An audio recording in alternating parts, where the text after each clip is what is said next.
Ya tumeona pia unajua Raila alipo tumeona stories za Raila kabla aweze kuaga. Yes. Tumeona aliacha will fulani aziko within 72 hours. Unajua pia alikataza watu wasichinje mang'ombe na wasipike. Alikataza wasichinje na wasipike na wasipikie watu machakula mingi. Unajua hivyo ndio ilifuatwa. Alafu akufe wazike chini ya 72 hours. Na alizikwa chini ya 72 hours. Hawakupika machakula mingi kama unajua one of the things in Luo and Luya culture ni mtu akifa inakuwa ni sherehe kubwa. Inakuwa ni muziki, disco matanga. Disco inakuwa ni disco matanga, inakuwa ni muziki wiki mzima watu wakila mpaka mazishi yakiisha wameacha deni kwenye familia, deni kubwa. Unaona ni kwamba Raila labda alinyima watu sherehe, alinyima watu kuweza kumlia sana ama alifanya sawa? Okay, alifanya sawa kwa sababu hiyo it's his own choice.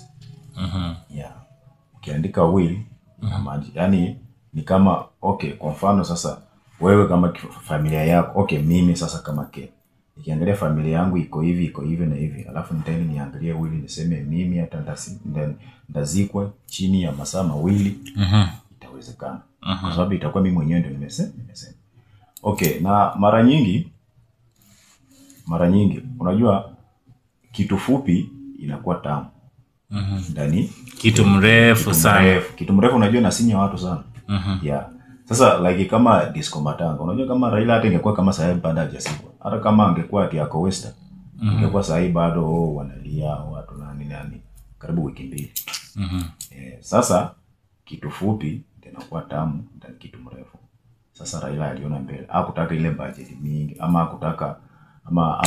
hakutaka familia yake ifanye haya ionekane kama kwa kuspend ama nini. Yes, hakuna pesa, lakini sasa unajaribu kureduce vitu fulani. Sasa ile alipiga hesabu yake. Lakini hatuseme kwamba ati yeye nini, lakini alipiga hesabu yake ya kufanya hivyo.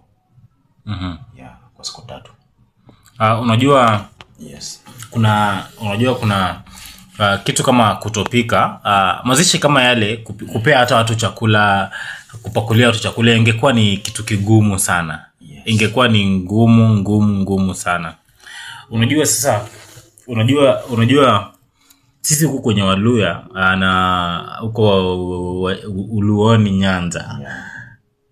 Chakula huwa kingi. Unaona kuku uchinjwa vitu kote same.